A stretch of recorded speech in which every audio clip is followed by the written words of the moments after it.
9개 매체 질문 받았습니다. 이제 마지막 10번째 매체 질문을 좀 받을까 싶은데요. 네, YTN 강진원 기자님, 마지막으로는 기자님 질문 받고 통신사 질문을 마지막 혹시 필요하면 30분까지 하시죠. 30분까지요? 네. 대통령님 이제 좀 다시 기력이 더 나신 것 같습니다. 지금 잠시 삭개는 것 같아요. 네, 강진원 기자님. 네. 네, 대통령님 순방기간 고생 많으셨습니다. 그 당청 관계 관련해서 앞선 다른 기자분께서 질문을 주셨는데 추가로 좀 더 질문을 드리고 싶습니다. 지방선거 이후에 국정 지지율이 하락세를 보이고 있다라는 일단 분석들이 좀 많이 나오고 있습니다. 이것과 관련해서 여당 지도부의 지방선거 전략 그리고 당청 관계와 연결지어서 보는 시선도 있는데 지방선거 이후 국정 지지율 하락세, 당청 관계 그리고 여당 지도부의 선거 전략에 대해서 어떻게 생각하시는지 여쭤보고 싶습니다. 사실 저는 선거를 기점으로 전후를 나눠본다면 저는 변한 게 없어요. 국정은 변한 게 없습니다. 그냥 똑같이 진행되고 있죠. 끊임없이 열심히 노력하고 있고 작은아마 성과들이 있습니다. 변한 건 없어요. 선거를 기점으로 무슨 정책이 바뀐 것도 아니고 결과가 바뀐 것도 없죠. 근데 선거일을 기점으로 지지율이 폭락을 하고 있죠.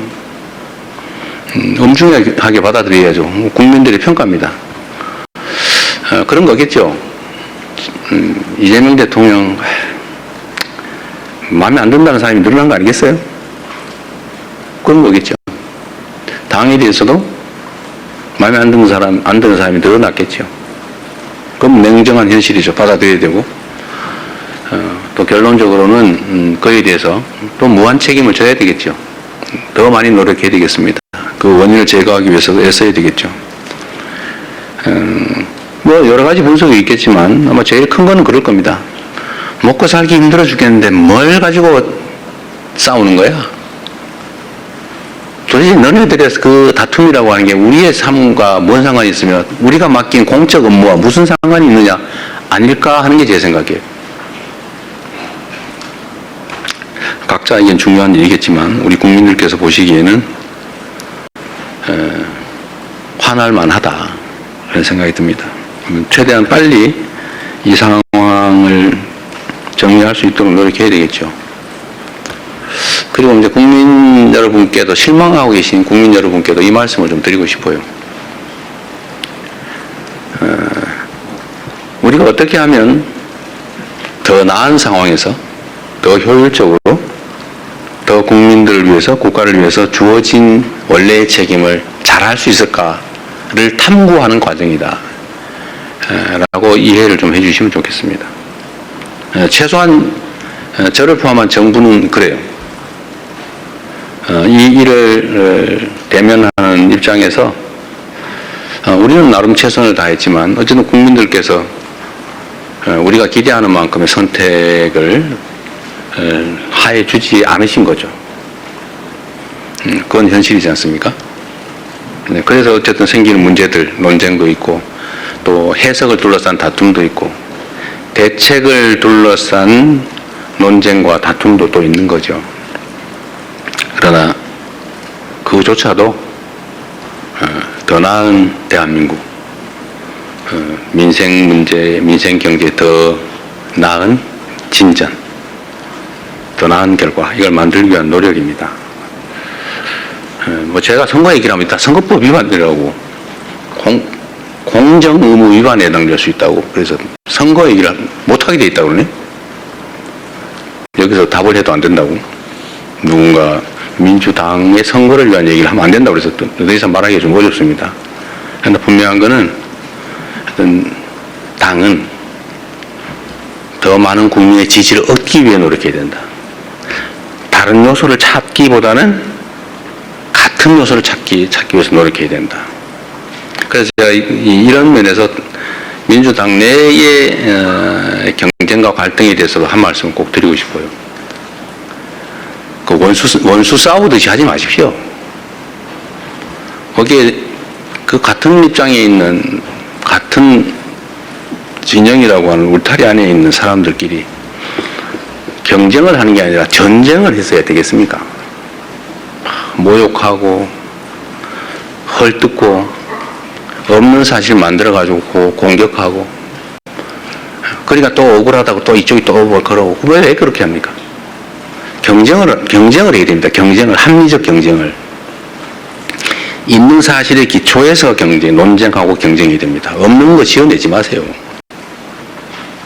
허수아비 전법이라고 없는 사실을 지어낸다면 거기다 막 공격하고 그래서 다른 옆에서 보는 사람이 저기 진짜 있나 봐. 이것도 하나의 테크닉이라고 생각하는지 모르지만 그 나쁜 짓이죠. 다시 서로 회복할 수 없어요. 나중에. 그건 전쟁이죠. 또 모욕하지 마세요. 왜 그렇게 서로 모욕하고 폄하하고 꼭 숨어가지고 그런 사람도 있어요. 당당하게 내놓고 합리적인 논쟁을 통해서 옆에서 지켜보는 사람도 누가 이길까 재미있게 결과를 지켜봐야지. 보면 막 확 짜증나게 그냥 저 막 쳐다보기도 싫게 왜 그렇게 싸웁니까? 이것도 정치 문화의 일부죠.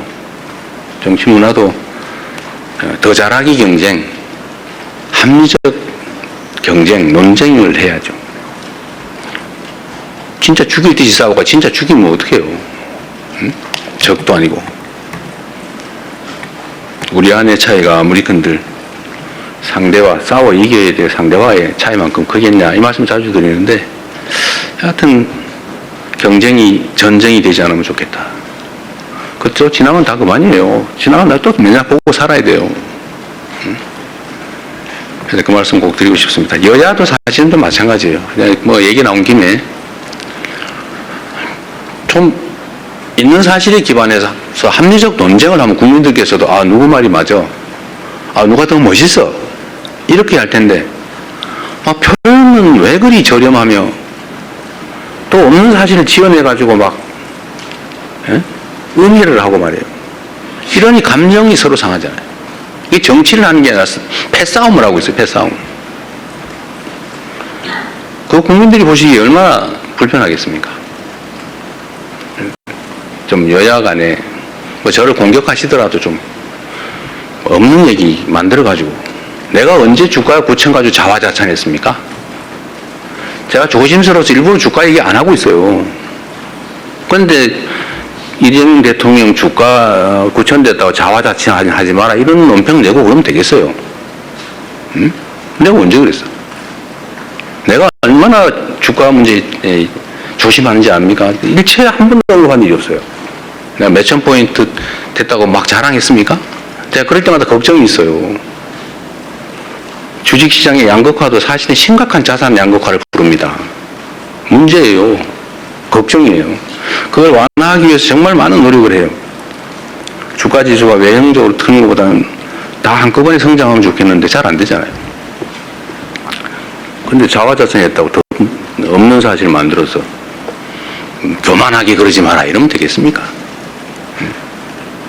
예를 들면 그래서 여야 간이든 당내든 정치적인 논쟁은 좀 전쟁이 아닌 경쟁이었으면 좋겠어요. 그 경쟁도 죽이기 경쟁이 아니고 네가 더 못하나 내가 더 못하나 이런 저열한 구태의 경쟁이 아니고 누가 더 잘하나 누가 더 합리적인가 누가 더 효율적인가를 국민이 보는 앞에서 논쟁할 수 있었으면 좋겠습니다. 네, 이제 정말 마지막 질문으로